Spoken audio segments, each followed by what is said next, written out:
মুখ্যমন্ত্রী মমতা বন্দ্যোপাধ্যায়ের ঐকান্তিক উদ্যোগে এবার প্রত্যন্ত গ্রামেও পৌঁছে যাবে চিকিৎসা পরিষেবা। তাই কষ্ট করে স্বাস্থ্যকেন্দ্র অথবা হাসপাতালে যাওয়ার দরকার নেই। এবার আপনার পাড়াতেই মিলবে যাবতীয় চিকিৎসা। অবিশ্বাস্য হলেও এমনই এক পরিষেবা এবার শুরু হলো বীরভূমের নানুর ব্লকে। বলা যেতে পারে নানুর ব্লকের স্বাস্থ্য পরিকাঠামোয় এই পরিষেবা একটি নতুন সংযোজন। তবে কি পরিষেবা চালু হলো তা কি জানেন? এবার বীরভূমের নানুর ব্লকে চালু হলো ভ্রাম্যমাণ চিকিৎসা কেন্দ্র। শুক্রবার নানুর বিধানসভার চারপোল গ্রাম পঞ্চায়েতের মুরারিপুর গ্রামে আনুষ্ঠানিকভাবে মোবাইল মেডিকেল ইউনিট পরিষেবার উদ্বোধন করেন বীরভূম জেলার সভাধিপতি কাজল শেখ। ভ্রাম্যমাণ চিকিৎসা পরিষেবা এবার সাধারণ মানুষদের দোরগোড়ায় পৌঁছে যাবে। দেখুন, আমাদের মাননীয় মুখ্যমন্ত্রী মাননীয় মমতা বন্দ্যোপাধ্যায় জাতি ধর্ম মতামত নির্বিশেষে সারা বাংলার মানুষের কথা সবসময়ের জন্য তিনি ভাবেন। তার মস্তিষ্ক প্রসিত এই চিন্তাভাবনা।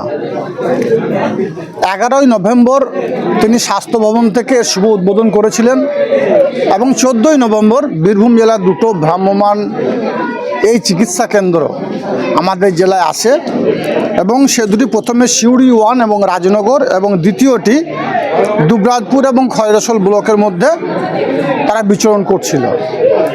গতকাল পর্যন্ত যদি আমি আপনাদেরকে হিসাব দিই তাহলে বীরভূম জেলায় 2366 জন উপকৃত হয়েছে, এই পরিষেবাটা গ্রহণ করেছে।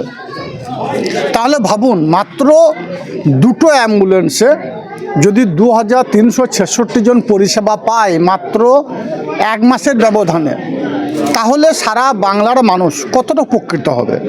তারপরে আরও 3টে এসেছে, একটা সিউড়ি সাঁইথিয়া মোহাম্মদ বাজার, দ্বিতীয়টি বোলপুর ইলেম বাজার এবং দেখতে পাচ্ছেন এখানে যেটা আছে নানুর এবং লাভপুরের মধ্যে। এটা নিয়ে 5টা ভ্রাম্যমাণ চিকিৎসা কেন্দ্র মাননীয় মুখ্যমন্ত্রী মাননীয় মমতা বন্দ্যোপাধ্যায় পাঠিয়েছেন বীরভূম জেলার ক্ষেত্রে। বাকি যে ব্লকগুলো আছে সে ব্লকগুলোতে অতি দ্রুত এই ভ্রাম্যমাণ চিকিৎসা কেন্দ্র পৌঁছে যাবে।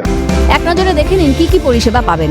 নতুন ভ্রাম্যমাণ চিকিৎসা কেন্দ্রতে 2 জন চিকিৎসক, 1 জন নার্স, 1 জন ল্যাব টেকনিশিয়ান তো থাকছেনই, পাশাপাশি থাকবে ওষুধ, সমস্ত ধরনের রক্ত পরীক্ষার ব্যবস্থা, ইসিজি, রক্তচাপ মাপার ব্যবস্থা থেকে শুরু করে এক্স-রে করার বন্দোবস্তও থাকছে মোবাইল ভ্যানে। যে ভ্রাম্যমাণ চিকিৎসা কেন্দ্র এর মধ্যে 2টো ডাক্তার থাকছে, 1টি বা 2টো ডাক্তার। সেই ডাক্তারবাবু কারো কোনো ব্লাডের কোনো সমস্যা থাকলে এসে সে ব্লাড টেস্ট করাতে পারে। যেমন অনেক মানুষ আছে যাদের ব্লাড সুগার আছে, তারা এসে সুগার টেস্ট করাতে পারে, বা আরও অন্য ধরনের সব রকম পরিষেবা কেন্দ্রে পাওয়া যাবে। তার থেকে বড় ব্যাপার হচ্ছে যেগুলো আমরা সচরাচর বুঝতে পারি না, অনেক মানুষ হার্ট অ্যাটাক করে মারা যায়। হার্ট অ্যাটাকের প্রাথমিক চিকিৎসা হচ্ছে ইসিজি, সেটা কিন্তু এই ভ্রাম্যমাণ চিকিৎসা কেন্দ্রে এসে করা যাবে।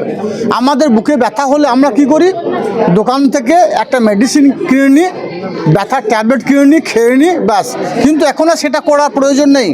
ডাক্তারবাবুকে দেখাবেন, ইসিজি করবে, তারপর আপনাকে ট্যাবলেট দেবে বা প্রেসক্রিপশন করে দেবে। এবং এর মধ্যেই ফার্মাসিস্ট থাকছে, অর্থাৎ ওষুধপত্র থাকছে, আপনাকে ওষুধপত্রও দেওয়া হবে। তাছাড়া সব থেকে বড় উপকার যারা পাবে এখান থেকে সেটা হচ্ছে আমার গর্ভবতী মায়েরা।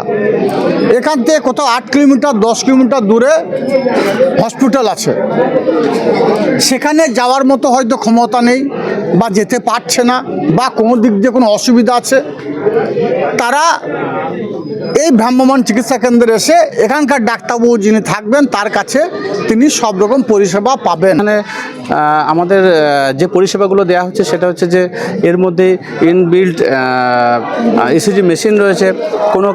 অনেক বয়স্ক মানুষ আছে যাদের কার্ডিয়াক প্রবলেম আছে, যারা আনডায়াগনোসড অবস্থা থেকে যাচ্ছে, তাদেরকে আমরা এখানে ইসিজি করে তাদের প্রাইমারি যে রোগ ডিটেকশন করতে পারবো এবং পরে আমরা তার চিকিৎসা এবং রেফারেলের ব্যবস্থা করতে পারবো।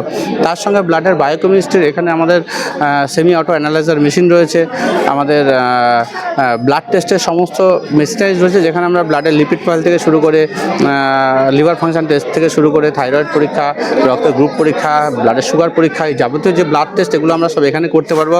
এখানে আই চেক আপের ব্যবস্থা রয়েছে।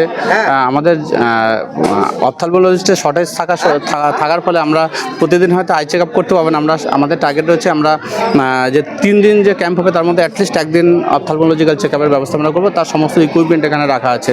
এখানে চোখের পাওয়ার চেক আপ হবে, এখান থেকে ক্যাটারাক্ট পেশেন্টের যে সার্জারি, যেগুলো সার্জারি হবে এখান থেকে ডিটেক্ট হবে, তার মাইক্রোপ্যান হবে এবং সেগুলো আমরা রেফারেল সেন্টারে পাঠাবো। এখান থেকেই সার্জারির যে ভাবনা চিন্তা, তার লাইন লিস্টিং হয়, এখান থেকে জেলা হসপিটালে যাবে। জানা যাচ্ছে সপ্তাহে 3 দিন এই ইউনিট সাধারণ মানুষদের দোরগোড়ায় পৌঁছে পরিষেবা প্রদান করবে। সাধারণ মানুষ থেকে গর্ভবতী মায়েরা সব ধরনের চিকিৎসার সুযোগ পাবেন ভ্রাম্যমাণ এই চিকিৎসা কেন্দ্রে। স্বাভাবিকভাবেই এমন একটি পরিষেবা সাধারণ মানুষদের অনেক উপকারে আসবে। এই পরিষেবা পেয়ে খুশি স্থানীয়রাও। হ্যাঁ, চিকিৎসা ব্যবস্থা হলো। হ্যাঁ, কেমন চিকিৎসা ব্যবস্থা? ভালোই হয়েছে। মানে হসপিটালে না গিয়ে যে ভ্রাম্যমাণ চিকিৎসা কেন্দ্র এসছে, সেই জায়গায় চিকিৎসা পাচ্ছেন, কতটা ভালো লাগে? এখন মোটামুটি ভালো লাগছে, খাই ওষুধগুলো একটু খেয়ে দেখি। মোটামুটি হসপিটালের থেকে হ্যাঁ, হ্যাঁ, ঘরের কাছে চা তো হবেই, ঘরের কাছে পাচ্ছি, সে তো হবেই। হসপিটালে বাড়ি একই হয়ে গেল গ্রামে। মুখ্যমন্ত্রীর যুগান্তকারী এই পদক্ষেপ বাংলার স্বাস্থ্য ব্যবস্থাকে যে অন্য জায়গায় পৌঁছে দেবে তা আর বলার অপেক্ষা রাখে না। অমরনাথ দত্তের রিপোর্ট, ক্যালকাটা নিউজ।